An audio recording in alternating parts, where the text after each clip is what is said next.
자, 그럼 이어서 의사소통 기술이라고 되는데 앞에 있는 내용들은 NCS 모듈형에 나와 있는 그런 별로 이렇게 크게 중요하지 않은 내용들이라서 다 스킵을 했고요. 굳이 제가 설명을 안 드려도 여러분들이 한번 읽어볼 수 있으면 되는 것들이니까. 자, 의사소통이라고 하는 파트가 일부러 뒤로 뺐어요, 제가. 그러니까 중요하게 생각하지 않는 것도 있지만 출제 범위가 크지도 않고요.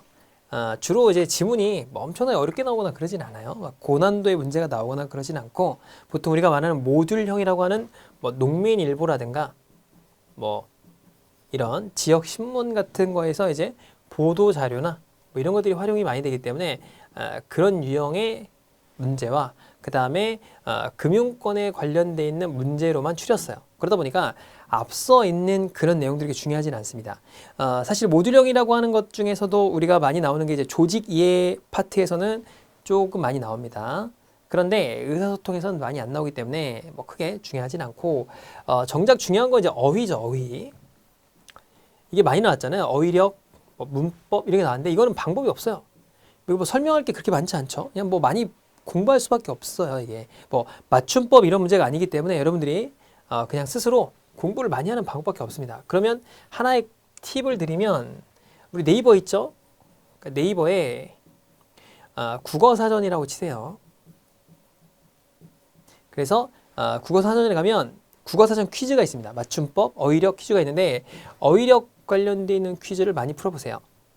그러니까 이제 대중교통 이용하실 때 왔다 갔다 하시면서 이런 걸 좀 풀어보는 거예요. 그러면은 도움이 많이 됩니다. 평상시에 조금씩 해야 돼요. 한 번에 몰아서 하려고 그러면은 쉽지가 않죠. 그렇죠? 자, 그래서 이렇게 보는데 우리가 이제 일반적으로 이제 국어라고 하는 거죠. 국어를 잘해야 된다라고 하는데 우리가 수능은 뭐죠? 수능은 우리가 수능과 요 의사소통 NCS에서는 의사소통이라고 하죠. 그 다음에 피사트에서는 언어 논리라고 하고 수능에선 언어 능력이라고 하죠. 그쵸? 이게 다르잖아요. 그렇잖아요. 똑같은 국어인데 어디는 논리, 어디는 능력, 어디는 의사소통 능력이라고 하죠. 의사소통 기술이라고 하고 의사소통 능력이라고 합니다. 그럼 이 차이가 뭘까요? 얘는 언어의 논리가 들어가는 거예요. 그래서 우리가 이제 뭐 명제라든가 뭐 추리 같은 거 있죠? 그런 것들이 들어가요. 그러니까 우리 논리 파트는 문제 해결에서 따로 나오죠. 추리라고 하는 그 파트에 나오잖아요. 약간 개념은 다른데 이쪽에서 다루는 거고요. 자, 언어 능력은 우리 국어라고 하는 거에는 수필도 있고 문학도 있고 여러 가지가 있잖아요. 그런 거는 이제 의사소통에서 배제가 되죠. 그러니까 전형적으로 사람이 일을 할 때 말귀를 알아들어야 되겠죠. 상사가 얘기하는데 얘기를 못 알아들어. 공문을 보냈는데 이게 도대체 이해를 못 해가지고 잘못 해석을 해서 업무를 다르게 처리해. 그러면 안 되겠죠. 이제 그런 기술들을 키워주는 게 바로 요겁니다. 그러니까 문서를 잘 작성해야 되고 경청을 잘해야 되고 말귀를 잘 알아듣고 뭐 이런 거겠죠. 이런 겁니다. 그러니까 이제 이런 것들을 잘 해석할 수 있느냐라는 것들이 주로 시험에 나오게 됩니다. 그러다 보니까 우리가 모듈형이라고 하는 건 뭐냐면 보도자료나 일보, 신문에 나오는 내용들이 주로 많이 나오고요. 또는 지역 농협에서 발표하고 있는 그런 자료들입니다. 자, 그런데 그 중에서도 조금 스킬이 필요한 게 몇 가지가 있는데 그게 바로 문장 배열입니다. 자, 문장 배열은 바로 다음 문제부터 나오는데 이걸 활용하는 거예요. 지시어, 개념의 이름의 선후, 접속사, 중복을 사용하는 겁니다. 자, 여기서 가장 많이 사용하는 게 요거. 개념의 이름의 선후. 그 다음에 지시어. 이런 걸 활용하는 겁니다. 자, 그래서 요거를 실전 문제로 한번 가서 보겠습니다. 자, 첫 번째가 뭐였죠? 그 지시어의 사용이죠. 그 다음에 개념의 이름의 선호입니다. 자, 핵심적인 게 뭐냐면 여기서 일단 A, B, C, D가 있잖아요. 그러면 일단 개념의 이름의 선호를 먼저 찾는 거예요. 무슨 얘기냐면 자, 제너럴 모터스라는 게 있어요. 제너럴 모터스를 우리가 영어로 뭐라고 그러죠? GM 이렇게 표시합니다. 자, 그러면 일반적으로 얘가 먼저 나오고 다음에 GM이 나오게 돼 있어요. 그러니까 B 다음에 무조건 D가 나와야 됩니다. D가. 그죠? 왜냐면 이가 일반적인 상황이고 여기가 뒤에 이렇게 나오니까. 그죠? 그래도 이런 것도 있잖아요. 사람 이름을 갖다가 예를 들어서 박성현 이렇게 써볼게요. 그리고 제 이름을 한자로 이렇게 쓰거든요. 박성현 이렇게 써봤다고 해봅시다. 자, 그 다음에 다음 문장에서는 그냥 박성현 선생님은 뭐 이렇게 나온 거예요. 그럼 얘가 무조건 앞이겠죠. 문단 순서상. 이런 게 정말 많아요. 이게 이제 가장 활용도가 높은 방법입니다. 영어나 또는 한자나 뭐 약자나 이렇게 나오는 거예요. 가장 많이 활용되니까 그거를 활용하시면 좋을 것 같아요. 자, 그러니까 이것도 마찬가지로 제너럴 모터스가 이렇게 나오죠. 그렇죠? 그러니까 B가 D보다 무조건 앞서야 되고요. C도 D보다 앞서야 됩니다. 그러니까 D가 B나 C보다 앞서 있는 건 안 된다 이런 거죠. 그럼 이건 안 되겠죠. 얘도 D가 B보다 앞서죠. 얘도 D가 B보다 앞섭니다. 그러니까 안 되죠. 그러니까 얘 아니면 얘예요. 자, 그 다음에 한편 여기 나오면 거의 이게 마지막입니다. 모든 내용들을 정리해서 마지막에 반전을 주는 거기 때문에 이게 보통 마지막에 들어가요. 그래서 봤더니 마지막에 다 들어와 있네요. 그렇죠? A 아니면 B냐? 이제 이때부터 좁혀놓고서 한번 보는 겁니다. 자, 봤더니 이번 기자회견에서 미국은 보호주의로 회귀하지 않겠다라고 돼 있죠. 그래서 여전히 비판적인 속내를 드러냈다라는 거예요. 그 다음에 C가 이와 관련이 뭔지가 중요하겠죠. 자, 여기 보니까 여전히 협상이 간단치 않다라는 미국의 보호주의 요에 관련돼서 요게 이렇게 되는 거죠. 그러니까 이게 미국의 보호주의로 회귀하지 않겠다고 밝히면서도 자국의 산업을 보호하겠다 이런 거잖아요. 그래서 여기 봤더니 신청 등으로 인해서 교육에 미국 정부의 부정적 인식이 더욱 깊어질 거다. 이렇게 연결되는 게 좀 맞겠죠. 그렇겠죠? 자, 어차피 D는 똑같으니까. 자, 국내 자동차 교수는 이렇게 얘기했다는 거예요. 커지고 있는 상황이라고 말했다. 만약에 얘가 먼저 있으면 이와 관련해서 이 내용과 이게 배치가 돼요. 안 맞습니다. 그래서 얘랑 연결되는 게 맞아서 2번이 정답입니다. 그러니까 일단 이렇게 찾고 이렇게 어떤 게 맞는 건지를 배치하면 좀 더 시간이 절약이 되겠죠. 자, 요 문제도 한번 볼까요? 잘 봤더니 FTA가 나옵니다. 그죠? 그럼 얘가 여기 FTA가 나오죠. 그죠? 그 다음에 FTA는 없네요. 그러니까 가가 무조건 나보다 앞서야 돼요. 그러니까 나가 가보다 앞서 있는 건 안 되는 거예요. 그러니까 이런 건 안 된다 이거죠. 정답이. 이렇게 일단 끊어보고. 자, 그 다음에 GDP가 있나 봅시다. 그랬더니 없어요. 여기 이제 영문이 나오고 없고. 자, 투자자 국가 소송제 ISD도 내용이 없습니다. 찾아보니까. 그죠? 그러니까 이게 쓸 수가 없겠죠. 자, 한 편이 나옵니다. 한 편이 마지막에 있다고 했죠. 자, 다가 여기 있네요. 정답이 2번이다 라고 생각을 하고 읽어보라 이거예요. 그러니까 이게 정답이지 않을 수도 있겠죠. 그러니까 요거 읽어보는 겁니다. 자, 그 다음에 중복된 단어인데, 자, 여기 보면 앞에 있어요. 보통 중복된 단어는 앞에서 보는 겁니다. 자, 양국은 한국과 캐나다가 되겠죠. 그죠? 자, 그러니까 요 양국은 요거는 절대 첫 번째 문장으로 나올 수가 없어요. 그죠? 그 다음에 가 다음에 라로 연결되듯이 라 다음에 가가 되는 건 안 됩니다. 만약에 하더라도. 그죠? 자, 그 다음에 이 협정문 나왔어요. 협정문 여기 있죠? 그러니까 바로 연결되는 경향이 강합니다. 그러니까 단어가 중복되는 것끼리 묶으면 중복되는 것끼리 정답이 될 확률이 되게 높아요. 그래서 가하고 마가 연결되는 게 맞다라고 되어 있죠. 그러니까 봤더니 얘도 이렇게 연결되죠. 그래서 자유협정문에 대해서 이렇게 체결했는데 이 협정문에 따르면 이렇게 나오는 게 맞겠죠. 그래서 이게 이제 맞겠다 라는 겁니다. 그래서 이렇게 13년 내에 관세를 철폐하기로 했다라는 거고, 얘가 답으로 예측되니까 얘를 봅시다. 양국은 수입이 크게 늘어나서 피해 우려가 있을 때 조치할 수 있는 세이프가드도 도입했다라는 거죠. 자, 그래서 이렇게 높아질 거다라는 개념이 나오고, 한편 이렇게 정리를 한 거죠. 한편 이런 문제가 있을 거라든가 또는 탄력을 받았을 거다든가 이런 게 나오겠죠. 그러니까 이게 마지막으로 나오는 겁니다. 그래서 정답이 2번이고, 이런 문제는 사실은 안 읽어봐도 돼요. 정답 찾을 때 그냥 이런 건 10초 컷이라고 해서 찍어서 얘는 안 되겠네, 한 편 찍고 넘어가면 됩니다.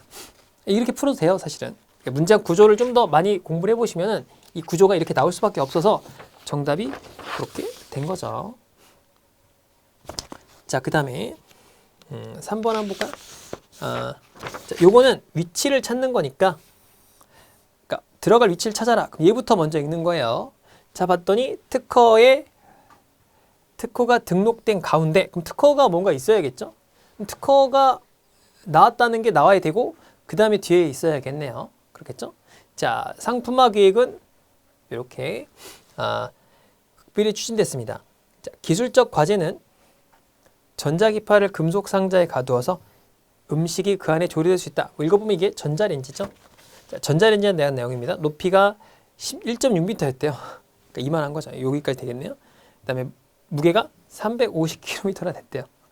어마하죠. 그래서 내어놨는데 냉장고로 보이는 이 전자레인지의 가격이 무려 5,000달러. 그 당시에 5,000달러니까 5,000달러면 한 600만 원 정도 되죠. 어마어마한 돈이죠. 지금도 큰 돈인데 그 당시에는 더 컸겠죠. 자, 구별할 수 없는 물건으로 간주되었다. 더구나 사람들은 전자기파를 되게 무서워했다라는 거죠. 그러니까 작아졌고 이 다음 문장은 좀 작아졌고 상용어가 잘 됐고 그다음에 뭐 좀 두려움이 없었다 이런 내용이 나가겠죠. 그죠? 그래서 읽어보시면은 쭉 보면 뭐 펜서가 뭐 여러 가지 개발했다라는 내용이 나오죠. 그래서 뭐 갖기도 했다라는 건데 여기 보면 여기 문장 여기 들어가죠. 제가 문제 특허를 극비리 추정했는데 여기 봅시다. 달걀 하나 넣고 밤새 만들어진 장치를 이용해서 물을 향해 쏘아지도록 만들었다. 10여 초가 지나자 달걀이 터져버렸대요. 그러니까 여기서 이제 요걸 갖다가 수익성을 즉각 알아봤으니까 그래서 가장 중요한 게 뭐예요? 특허를 취득해야 되고 크기가 너무 컸다라는 거죠. 그래서 이후에 계량을 거듭했다는 거죠. 이렇게 크게 되니까 계량을 거듭해서 전자레인지가 작아졌고 가격도 싸졌고 그 다음에 전자기파에 대해서 겁내는 사람도 줄었고 이게 반전이 나오는 거죠. 그래서 자리매김을 했다는 내용이 나오는 거죠. 그러니까 여기 사이에 들어가는 게 맞겠네요. 이렇게 유출해 보겠죠. 뭐 읽어보면 재밌는 문장이니까 우리가 일반적으로 조금 쉽게 접근이 가능합니다. 그래서 이렇게 문장 순서 찾기나 끼워 넣는 건 사실 그렇게 어려운 문제가 없어요. 그래서 제가 문제편에서는 좀 더 다양한 문제를 다뤄드리겠는데 뭐 지역 녹음에서 많이 나오지 않기 때문에 일부러 문제들 좀 많이 뺐어요. 그리고 어휘 문제들도 제가 뒤에 부록으로 다 그냥 뺐습니다. 제가 강의하는 게 큰 의미가 없고 잘 많이 듣지도 않더라고요. 그래서 부록으로 빼서 여러분들이 연습을 많이 하는 게 중요하니까 이렇게 빼버렸고요. 그래서 몇 개 중요한 것만 넣어놨습니다. 자, 그 다음에 어휘 중에서 제일 아까 이 의사소통에서 많이 나오는 유형들이 있어요. 그게 뭘까요? 비문학 계열은 잘 나오진 않는데 비문학에서는 주로 나오는 게 과학문입니다. 과학문. 원래 과학문이 많이 나와요. 과학지문. 그리고 음악지문이 많이 나옵니다. 철학이라든가 미술이라든가 역사라든가 이런 건 잘 안 나와요. 그러니까 역사는 좀 나오는데 미술이라든가 또 철학은 거의 안 나온다고 생각하시면 됩니다. 자, 그 다음에 우리가 이제 주로 많이 나오는 게 이제 실용문이죠. 실용문은 대부분 다 회사 내부의 어떤 공문 또는 보도자료 또는 뭐가 나오죠? 발주 공문 이런 것들이 많이 나오죠. 그러니까 그런 거 위주로 제가 문제를 내놨으니까 그거를 풀이 대상으로 보면 될 것 같습니다. 자, 4번을 봅시다. 자, 피가 통하지 않는다. 이거 진짜로 통하는 거죠. 뭔가 이렇게 흐르거나 하는 거니까 이게 정답이 되겠죠. 바람이 잘 통하는 곳에서 식물이 잘 자란다. 이런 거죠. 자, 그 다음에 한층 더 실습 과정을 통해서, 그러니까 실습 과정을 겪으면서 더 많은 걸 알아냈다. 하는 거죠. 자, 그 사람과 이번 방법은 통하지 않을 것이다. 먹히지 않는다. 뭐 이런 거죠. 활용이 안 된다. 뭐 그런 내용이니까 여러분들이 쉽게 풀 수 있었던 문제고요. 자, 이거 볼까요? 자, 이 음식이 입에 맞다니, 그러니까 음식이 입에 맞다는 게 뭐예요? 어떤 맛이나 온도나 습도가 적당하다 이거죠. 입에 맞다. 적당하다. 나한테 정말 잘 어울려. 그런 게 아니죠. 입에 맞다 하는 게 적당히 나한테 맞다 이런 거니까. 자, 습도가 딱 맞다. 이거 나한테 정확하게 맞다 개념이니까 그렇진 않겠죠. 자, 이거죠. 그 다음에 요게 정답이죠. 요게 딱 맞다. 이런 게 나하고 적당하게 이렇게 의미가 비슷하다 이런 거잖아요. 그렇죠? 자, 방금 말한 번호가 맞는지 이건 정확한지 확인하는 거죠. 자, 이것도 비슷한 내용이고 명의가 맞는지 확인해라. 그 사람이 맞는지를 확인해라. 그런 내용이고 취향과는 절대 맞지 않는 의상이다. 자, 이런 거니까 정답 1번이 되겠죠. 그렇죠? 맛이나 온도나 습도가 맞다라는 걸 의미하니까. 자, 그 다음에 이걸 볼게요. 허튼 수작을 부리지 말라는 말을 듣고 기가 찼다. 뭐 수작 이런 개념이 되겠죠. 그러니까 뒤에가 작자가 들어가는 단어들을 찾는 거예요. 그래서 여기 안 들어가지 못하는 게 뭐냐. 자, 등단의 비결을 묻자. 충분한 뭐가 있었냐? 다작도 있을 수 있겠고 습작, 연습도 있을 수 있겠죠. 자, 습작 또는 자작 이렇게 되겠죠. 자, 한국 영화의 인증 표시라고 불리는 배우는 이 시대의 진정한 명작 배우다 또 되겠고, 습작 배우는 안 되겠죠. 졸작 배우다는 것도 안 맞겠죠. 그렇죠? 그다음 뭐죠? 다작 배우도 괜찮겠죠. 다작 또는 명작 뭐 이렇게 볼 수가 있겠네요. 그렇죠? 얘는 다작. 자, 우스꽝스러운 그의 인생은 이 시대가 만들어낸 무엇이라고 해도 무방해 보이냐 이런 얘기죠. 그러니까 범작이라는 건 되게 평범한 작품 이런 거예요. 그러니까 여기 보면 등단의 비결을 묻자. 충분한 범작이 있었기 때문이다. 뭐 이건 좀 안 맞잖아요. 그렇겠죠. 그러니까 범작은 일단 뺀 거죠. 그렇죠. 평범한 작품 이런 것들 말이에요. 자, 이걸 뭐라고 할까요? 졸작이 되겠죠. 졸작. 이 시대가 만들어낸 범작 뭐 좀 안 맞죠. 습작 안 맞죠. 다작 안 맞죠. 졸작이 될 겁니다. 졸작. 자, 시간이 흘러도 여전히 사랑받는 뭐죠? 이거는 고전으로 불리는 건 명작이죠. 명작. 자, 명작이 되고 얘가 다작이 되겠죠. 그러니까 얘는 습작이 되겠죠. 그러니까 남는 게 뭐예요? 범작이 남죠. 그래서 2번이 정답이 된다라는 거고. 자, 이런 거 가로 안에 넣을 때는 문제부터 봅시다. 자, 이는 심층 변형계를 활성시키고 신체적인 반응을 일으켜서 근육이 긴장하고 심박동이 빨라지고 손에 땀이 흐른다는 거죠. 땀이. 그죠? 자, 그중 한 가지 방법으로는 지나치게 일반화하고 있지는 않은가 돌아보는 방법이 있다. 자, 그러나 사람들은 대부분 자기 생각이 진실이라고 믿고 생각에 도전하거나 생각을 좋은 방향으로 바꿀 수 있는 방법이 있다는 사실을 모른대요. 모른다. 자, 여기 한번 읽어볼까요? 어떤 생각이 지배하는가에 따라서 행동이 달라집니다. 슬프고 짜증나는 생각을 하면 부정적인 화학 물질이 방출됩니다. 자, 그중 한 가지 방법. 이건 아니죠. 방법이 아니니까. 그죠? 자, 그러나 갑자기 그러나가 나오는 건 아니죠. 그러니까 요게 있죠. 그래서 화학 물질을 방출하고 이게 심층 변형계를 활성화시키고 뭐 이렇게 손에는 땀이 흐르게 하는 거 요거가 있죠. 자, 반면 즐겁고 행복하고 희망차게 되면은 변형계를 안정시키고 좋은 반응을 일으켜서 이완되고 안정되니까 이게 정확하겠네요. 가번이 맞다라는 거죠. 가번이. 가가 아닌 거는 제끼입니다. 자, 그 다음에 생각은 거의 자동적으로 발생하지만 생각이 반드시 옳거나 진실을 말하는 것을 말하는 건 아니래요. 자, 그래서 뭐가 있을까요? 그중 한 가지 방법으로는 지나치게 일반화하고 있지 않은가? 전혀 상관없겠죠. 자, 인지치료는 생각과 기분을 바꾸는 방법을 가르쳐 줍니다. 생각에 도전하는 방법 중 한 가지는 생각이 부정적으로 기울 때 자신이 부정적으로 생각하고 있다는 점을 알아차리고 지금 일어나고 있는 부정적인 생각이 맞는지 점검해봐라. 자, 예를 들어서 어쩌다 아내가 한번 툭 쏘면 아내는 항상 짜증을 내. 그죠? 자, 아내는 항상 짜증을 낸다라는 부정적인 생각을 한다. 항상 절대 아무도 모두 매번 모든 게 라고 확정 짓는다 이거죠. 자, 이거죠. 요게 보면은 한 가지 방법으로 지나치게 일반화하고 있지 않은가 돌아봐라. 요게 이거죠. 나가 되겠죠? 그러니까 이쪽이 다가 되겠네요. 자, 이런 거죠. 어떤 사람 만나는데 어떤 사람이 만나자마자 한 3분 늦은 거예요. 저 사람 맨날 늦어. 아, 나 저 사람 약속 못 하겠네. 뭐 이럴 수 있겠죠. 이게 이런 거죠. 성급한 일반화를 시키는 거죠. 그렇죠? 굉장히 작은 일을 가지고 그 사람이 그걸 전부다라고 생각하는 거. 그런 걸 이제 이렇게 나번이죠. 지나치게 일반화하고 있지는 않은가 이런 거죠. 친구가 거짓말했어요. 그럼 쟤는 맨날 거짓말해. 쟤랑 못 만나겠어. 뭐 이런 거죠. 그렇게 하면 안 된다. 이거죠. 자, 그래서 그 내용을 보면 될 것 같고. 자, 그 다음에 넘어가서 여기 잠깐 여기 밑에 한번 볼까요? 여기 보면 독해력이 문제죠. 독해력은 어떻게 해야 되죠?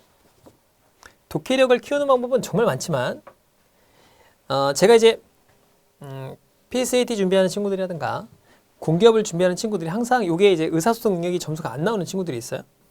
그건 방법이 국어를 잘 못해서 그래요. 뭐 당연한 겁니다. 국어 점수가 좋은 친구들이 의사소통 능력이 좋은 게 정상적이에요. 그럼 국어 능력이 어떻게 해야 향상되느냐? 독해력이 어떻게 향상돼야 되느냐? 그거는 일단 책을 많이 봐야 됩니다. 이게 무슨 얘기냐면 예를 들어서 여러분이 제가 전공이 경영학과예요. 저는 경영학과고 그 다음에 은행에서 근무를 했기 때문에 경영학적 지식과 경제학적 지식이 굉장히 많습니다. 그래서 금융에 관련된 거는 보면 다 알죠. 근데 제가 만약에 의학에 관련된 거라든가 또는 뭐 우주 천체 과학에 관련된 걸 보면 알 수 있나요? 어렵죠. 당연히 어렵습니다. 독해력이 떨어져요. 의학책을 보면 독해력이 떨어지겠죠. 근데 의사들은 의사 서적을 보면은 의학 서적을 보면 어떻게 되죠? 굉장히 독해력이 뛰어나죠. 아까 잘 알아듣는다 이거예요. 자기 분야 책은 자기가 잘 알아들어요. 그게 바로 독해력이 좋은 거예요. 한마디로 그 내용을 알고 보는 사람과 그걸 모르고 보는 사람은 굉장히 차이가 큽니다. 그럼 왜 국어를 잘하냐? 왜 국어를 잘하죠? 국어를 잘하려면 책을 많이 봐야죠. 책도 많이 보고 뭐 소설도 많이 보고 그 다음에 뭐 수필도 많이 보고 초등학교 때 하잖아요. 이 고등학생이 읽어야 할 100가지 소설 뭐 이런 거 많잖아요. 그걸 읽다 보면 어떻게 돼요? 내가 그걸 알죠. 소설의 어떤 느낌, 그 시대의 어떤 사조 이런 걸 알아요. 미술학을 보면 미술에 관련된 걸 많이 보고 관심이 많으면 안단 말이에요. 그럼 그런 지문이 나오면 편하겠죠. 그렇죠? 그래서 독해력을 증진시킨다는 건 한마디로 얘기해서 책을 많이 본다는 것과 지식이 많다는 것을 방증하는 거예요. 그러니까 그걸 한 번에 늘리기는 쉽지 않겠죠. 그러니까 적어도 독해력을 키우기 위해서 단기간에 올리기는 어렵다 이거예요. 그러니까 장기적으로 관점에서 봤을 때 국어 점수나 의사소통 능력 점수나 언어 논리 점수가 단기간에 올라간다는 건 불가능해요. 물론 가능하기도 하겠지만 일반적으로 힘듭니다. 그래서 이걸 잘하는 친구들은 원래 잘했던 거예요. 그렇겠죠? 자, 그런데 수리나 자료 해석은 하면 됩니다. 근데 이거는 해도 잘 안 돼요. 그러니까 상대적으로 시간을 좀 적게 배분하는 게 좋습니다. 그래서 암기해서 풀 수 있는 걸로 풀고 이런 것들은 안 되니까 그럼 어떻게 되느냐? 자, 알아야 잘 푼다고 했죠? 독해력은 알아야 독해력이 증진되는 거예요. 그럼 뭘 많이 봐야 되죠? 시험에 많이 나오는 법한 지문들이나 예문 등을 많이 봐야겠죠. 그래서 정리해 놓은 게 이건데 주제문 빨리 찾고 이런 것들 여러분들이 그렇게 중요한 건 아니니까 그냥 이런 게 있다 정도만 알면 돼요. 문장에서 주제문을 찾고 뭐 이렇게 찾는 게 있어요. 근데 활용도가 높지 않습니다. 그래서 그냥 대략적으로만 노는 거고 만약에 여러분들이 PSAT라든가 아니면 공기업 계열 중에서도 우리가 P둘형이라고 하잖아요. PSAT형과 모듈형이 있는데 PSAT형으로 나오는 것들이 이게 중요한데 여러분의 모듈형은 이게 그렇게 중요하지 않습니다. 이렇게 쓰지 않기 때문에 그래요. 그러니까 공문을 이렇게 쓰나요? 이렇게 안 쓰죠.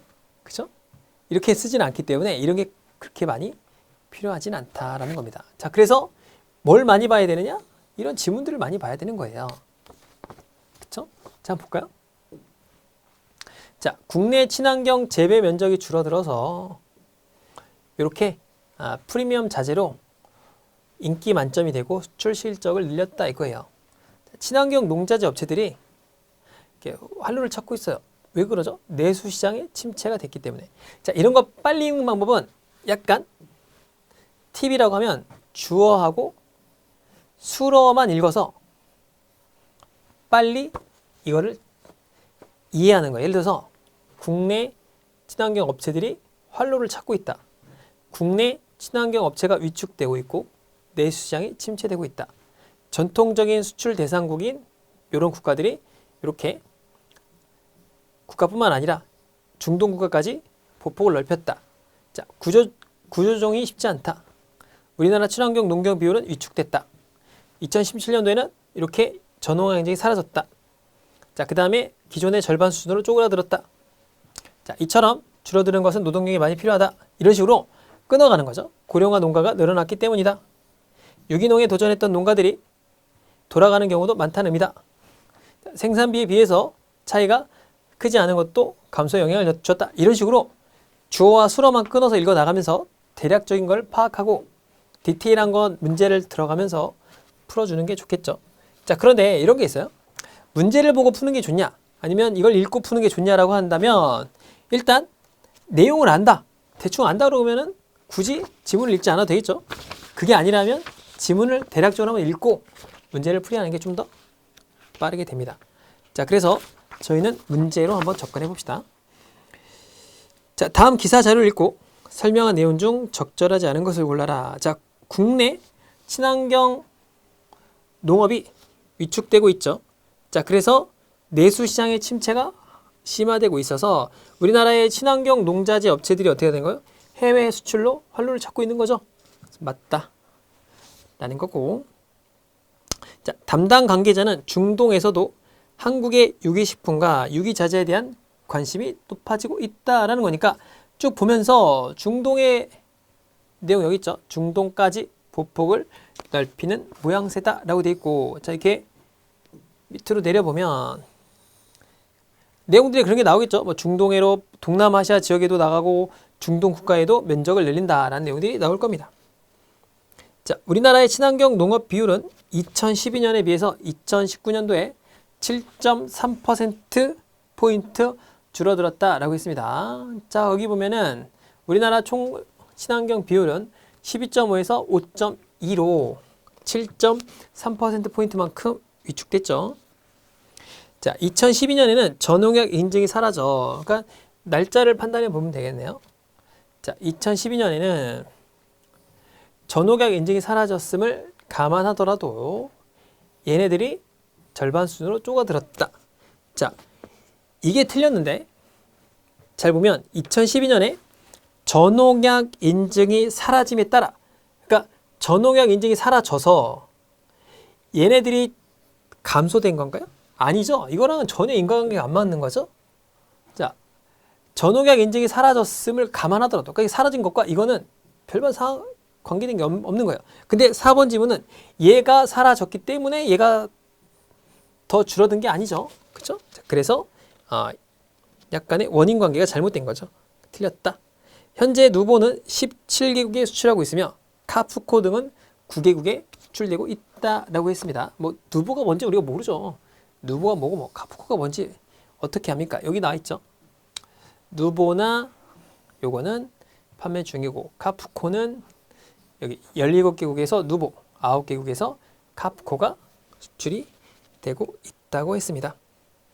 자, 그 다음에 2015년 대비 2018년에 친환경 유기농자재 수출액은 약 몇 퍼센트 증가했는가 라고 되어 있어요. 자, 그럼 자료가 여기 있죠.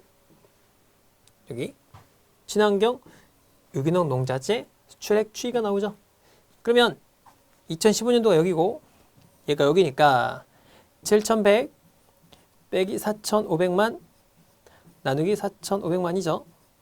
빼면 2,600만인가요? 그 다음에 4,500만이니까 자, 이거 없애고 2를 곱해볼까요? 90분의 52가 되겠죠? 90으로 나누면 9, 5, 45, 9, 6에 54, 9, 5, 45가 되겠죠? 그쵸? 자, 지워볼게요. 45에다가 7 정도가 되죠? 그쵸? 그러니까 97에 63, 9, 6에 54밖에 안 들어가죠? 97에 63이니까 70이 들어가네요. 63, 그러면 땡땡 퍼센트 되니까 정답이 몇 퍼센트죠? 58% 정도 되겠죠? 그죠? 57%보다 좀 크고 58%보다 좀 작겠네요. 자, 넘어가 보겠습니다. 넘어가서 자, 이거 봅시다. 자, 지급결제 보고서가 나와요. 자, 카드 등 결제 수단은 어떻게 되죠? 잘 보니까 신용카드 비중은 쭉 늘어나죠? 늘어나고 있고 그 다음에 현금 비중은 줄겠죠? 그래서 KT에서 약간 화재가 발생했었죠? 그래서 서대문구, 중구, 용산구 등의 5분의 1에 해당하는 그런 곳에서 신용카드를 사용할 수 없었어요. 왜냐면 단말기가 없으니까 긁을 수가 없을 거 아니에요. 통신이 안 되니까. 자, 그래서 카카오페이도 안 됐고 현금만 쓸 수 있었다 이거예요. 그러니까 현금을 뽑을 데가 없으니까 이제 난리가 났었다 이런 거죠. 자, 가장 안전한 지급 수단이다. 한국은행은 25일 발표했던 여기서 일정 수준의 현금을 계속 유통하기 위한 발현을 마련하고 있다. 이 대비해서 자, 그래서 지급수단 선택권 보완에서도 중요하다. 왜냐면 나이가 드신 분들은 현금을 아직도 많이 쓴단 말이에요. 고령층 등은 익숙하지 않다. 그래서 이렇게 하고 있다는 거고, 다양한 그런 신용카드, 모바일, 카카오페이 등 지급 결제 수단이 다양해지면서 현금 사용액은 줄고 있고 그 다음에 국민의 현금 사용 비중은 점차 감소하고 있다는 거죠. 자, 현금을 사용할 수 없는 매장도 늘고 있는데 스타벅스는 매장 60% 현금을 받지 않고 있고 여기서도 4개 업체는 신용카드만 되는 키오스크를 보급했고 키오스크가 사람이 없는 거잖아요. 그 다음에 현금은 매장에서 해야 됩니다. 자, 이렇게 됐다고 했어요. 자, 봅시다. 이 글의 제목은 뭘까요? 제목은 뭐 결론이 밑에 있거나 위에 있겠죠. 자, ATM 기금을 지역별로 배치하기 위해서 통계를 파악하고 있는데 장애인, 노약자 등 취약계층이 현금을 이용할 때 불편하지 않도록 정책을 마련해야 된다라는 거죠. 자, 요건가요? 이건 되게 국소적이죠. 결제수단 다양화 그런 얘기가 아니죠. 그러니까 현금을 사용할 수 있게끔 대비해야 된다 뭐 이런 내용 아닙니까? 전체적으로 그죠? 자, 그래서 요거죠. 현금 쓸 수밖에 없는 상황 대비해서 지역별로 ATM 기계를 사용해야 한다는 게 요게 제목으로 적정한 거죠. 그렇겠죠? 자, 그 다음에 넘어가 봅시다. 4번을 보게 되면 자, 여기 보면은 2018년 통신사 화재로 서울 지역의 20%에 해당하는 곳에서 신용카드를 사용할 수 없었던 사건이 있었다. 자, 이거 앞으로 가볼까요? 자, 가보면 뭐가 그 내용이죠? 이거죠, 이거. 서울 지역의 5분의 1에 해당하는 곳에서 신용카드를 사용할 수 없었던 게 있었죠. 자, 지급 수단이 다양해지면서 현금 비중은 줄고 있다. 이게 맞는 얘기죠. 자, 우리나라의 국민의 현금 비중이 2017년 36.1%에서 2년 사이에 26%로 줄었대요. 자, 우리나라의 현금 비중이 여기잖아요. 36.1%에서 26.4%로 줄었죠. 그리고 여기가 2017년, 이쪽이 2019년도예요. 그러니까 맞겠죠. 자, 롯데리아, 맥도날드, 버거킹, KFC 등에서는 60%에서 전국 매장의 60%에서 현금을 사용할 수 없나요? 잘못됐죠. 무슨 얘기냐면 자, 봅시다. 스타벅스는 60%의 현금을 받지 않고 있고요. 얘네들은 키오스크를 놓은 거예요. 신용카드만 되는. 현금은 와서 하면 됩니다. 그러니까 그런 내용이 아니죠. 그러니까 4번이 틀렸죠.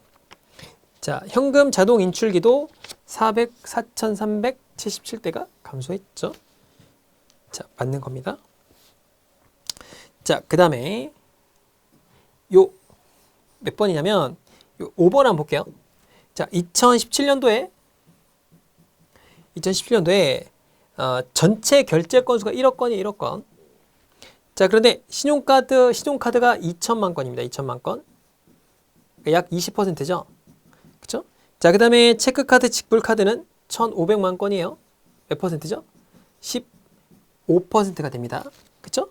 자, 이 상태에서 2019년에 자, 이걸 한번 가볼게요. 2019년에 결제 건수가 2억 건으로 늘었어요. 2억 건. 자, 그러면 신용카드 건수와 체크카드 건수가 어떻게 되느냐라고 했습니다. 자, 그러면 잘 보면 앞에 보면 신용카드가 몇 퍼센트가 증가했는지를 이 표에서 볼까요? 자, 그러면 몇 퍼센트가 증가했죠? 14.3% 증가했죠. 그러니까 여기서 14.3%가 증가한 거예요. 그렇죠? 20%에서 14.3% 증가했으니까 몇 퍼센트가 되냐면 약 여기 어디 써 있냐면 여기 나와 있네. 여기 대략적으로 나와 있으니까 여기 보면은 여기 나오죠. 신용카드 비중은 14.4%가 증가했고 체크카드, 직불카드는 4.2%가 증가했습니다. 그죠? 자, 그럼 여기가 34.4%만큼 증가했고 얘는 몇 퍼센트예요? 4.2%죠. 19.2%가 증가합니다. 그럼 2억 건에 34.4%니까 6,880만 건이 생기게 되고요. 2억 건에 19.2%니까 3,840만 건이 발생하게 됩니다. 그죠? 2억 건에 19.2%. 그러면 전체가 몇 건이 되냐면 요게 9에서 8 하니까 1억 720만 건이 뭐가 되는 거예요? 요게 체크카드와 신용카드에 전체 사용하게 돼 있죠. 사용해. 그러니까 1번이 정답이 되겠다. 이렇게 보면 되겠네요. 자, 그 다음에 6번. 이런 게 이제 대표적인 그런 감귤 농축액 이런 뭐죠 이게? 이런 게 발주 공문이라고 합니다. 자, 입찰에 붙이는 사항이라고 돼 있어요. 그래서 납품 예정 수량은 여기 있죠. 이렇게 있고 보관료, 입출고료 받아서 하게 됩니다. 그래서 계약 체결일로부터 이때까지 계약 기간이에요. 그래서 계약 기간은 변경될 수 있다 라는 거고, 자, 그 다음에 이 범위 내에서 부가가치세가 포함된 금액이, 요게 시험 문제 잘 나오죠? 부가가치세 포함된 거. 입찰선 이때까지 내야 되고 나라장터로 내야 됩니다. 자, 요 제목들 항상 잘 봐요. 4번, 3번 이런 것들 잘 봐야 풀 때 좀 편합니다. 자, 봅시다. 개찰 일시 및 장소는, 자, 위에 가서 1번부터 봅시다. 그 문제 1번을 보면은 본 사업의 납품 예정 수량은 47만 5천 kg이고 단가 계약이다 라고 돼 있어요. 자, 그러면 납품 예정 수량이 얼마요? 1900드럼에 250kg이니까 1900 곱하기 250kg을 하면 1드럼당 250kg이니까 47만 5천 kg이 맞고 단가 계약이 맞죠? 자, 보관료 및 입출 고려 물량 내용 및 기간은 판매 상황에 따라 증감될 수 있고요. 그 다음에 이의를 제기할 수 없대요. 자, 이런 것들은 보통 어디냐면 여기 보게 되면은 다음 페이지에 나오나요? 여기 보면은 자, 부가세를 포함한 투차라고 이렇게 돼 있죠. 그 다음에 앞에서 보면은 보관료 및 입출 고려, 자, 여기 나오죠. 자, 보관료 및 입출 고려의 물량 내용이 여기는 증감될 수 있고 이를 제기할 수 없다라고 돼 있죠. 자, 본 입찰서에 제출한 것은 취소하거나 수정을 할 수 없대요. 자, 그러면 입찰 및 계약 방법에 보통 이런 게 나오게 됩니다. 자, 그래서 여기 나오네요. 입찰서는 취소하거나 수정할 수 없다. 자, 입찰 참가자 업체가 면세 사업자의 경우 면세 금액으로 투차하고 면세 사업자가 낙찰한 경우에는 본 계약 금액으로 계약이 된다라고 되는데, 여기 한번 볼까요? 자, 계약 내용이 나옵니다. 항상 계약 방법에 입찰 참가 업체가 면세 사업자의 경우에 반드시 부가세를 포함한 금액으로 투차해야 되죠. 그렇죠? 자, 그래서 면세 금액으로 투차하면 안 돼요. 면세라는 건 부가세가 제외된 금액이 면세죠. 근데 그게 아니고 부가세가 포함된 금액으로 투차를 하고, 자, 면세 사업자가 계약을 할 때에는 부가세를 제외한 계약으로 체결한다라고 돼 있죠. 그래서 낙찰 후에는 본 금액으로 체결하는 건 맞아요. 그런데 부가세를 포함한 금액으로 이렇게 투차를 해야 됩니다. 그러니까 3번이 틀렸네요. 자, 예정 금액의 3% 이내에서 범위 내에서 서로 15개의 범위를 한다. 그럼 뭐죠? 이거는 입찰 보증금이 아니고 요거는 무슨 내용이에요? 예정 가격에 대한 내용이죠. 그러니까 예정 가격을 보는 거예요. 그래서 여기 있죠. 맞는 내용이고, 자, 개찰 일시 및 장소. 개찰 일시는 어디 나올까요? 쭉 보면 예정 가격이 있고, 자, 그 다음에 제출하기는 여기서 하게 돼 있죠. 그죠? 그래서 국가정보 종합 시스템에서 진행된다라고 나와 있습니다. 정답이 3번이 되는 문제였고요. 자, 7번하고 8번 한번 볼까요? 자, 봤더니, 자, 소액 수의 견적 제출 안내 공고입니다. 수의 계약을 한다 이거예요. 자, 이렇게 되는 거고, 착공일로부터 60일 이렇게 나와 있죠. 자, 그래서 문제를 한번 봅시다. 자, 봤더니 1번부터 봅시다. 소액 수의 견적 제출 일자가 여기 나와 있네요. 제출 일자가 여기 있잖아요. 보면은 2019년도 10월 3일 10시까지죠. 자, 공사 기간은 위에 나왔겠네요. 자, 착공일로부터 60일입니다. 자, 2019년 지역 농협 CEO 발전기구 구축 사업이랑 공고 입찰이죠. 공사명이 이거죠. 자, 낙찰자가 없을 때는 본 계약을 무효로 한다 라고 돼 있죠. 자, 그러면 낙찰에 관련된 내용들을 판단해 봐야겠죠. 쭉 보면은 제출 방법이 나와 있고, 쭉 보면 낙찰에 대한 내용은 어디 나와 있냐 보면은 낙찰에 관한 내용이 나와 있어야 되니까 반드시 설계도 해서 해야 된다 라고 돼 있고, 자, 그 다음에 위를 볼까요? 자, 여기 보면은 낙찰에 대한 내용을 한번 봐야겠죠. 선정 이후 공사 계약을 따야 된다 라고 돼 있고, 자, 그 다음에 여기 있네요. 개찰 일시 및 장소. 개찰 기간 중에는 24시간 개찰이 가능하고, 낙찰자가 없을 때에는 당사자로 하는 계약에 관한 법률에 따라서 재입차를 실시하는 거죠. 거기 보면은 문제가 뭐냐면 낙찰자가 없을 때는 본계약을 무효로 하는데 그렇지 않습니다. 자, 견적서 제출 참가 자격 여기 있죠. 자, 그래서 건설산업기본법에 따라서 면허 등록을 마쳐야 되고요. 이렇게 제출일까지 주된 영업소 소재지에서 위치해야 됩니다. 맞죠? 자, 그 다음에 주식회사 A가 본 사업에 공사비로 9천만 원을 입찰하려고 해요. 입찰을 하였고 낙찰이 되었을 때 언제까지 부가세를 납부해야 되냐?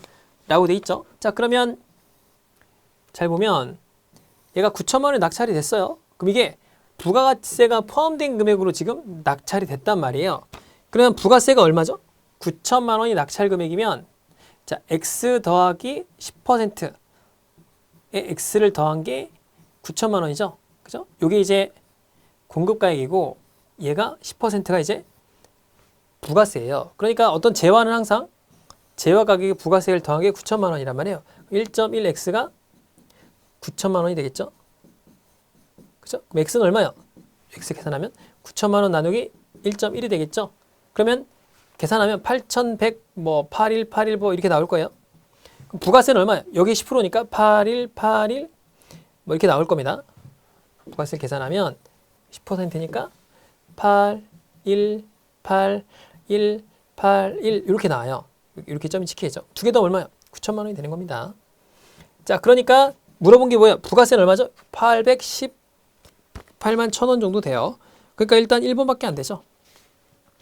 자, 부가세는 언제 납부하냐면 낙찰일이 10월 달이니까 이때로부터 1월 달 25일 날 내게 돼 있어요. 그렇죠? 1기 예정 신고 기간이라고 합니다. 그래서 1기 예정 신고 기간이 1월 25일 날 납부를 하게 돼 있습니다. 1월 달에 확정 신고를 해야 돼요, 이게. 확정 신고를 하게 돼 있다. 이게 2기 확정 신고죠. 10월 달이니까. 그렇죠? 그래서 2기 확정 신고를 해야 합니다. 자, 그럼 이번 시간 여기까지 하고요.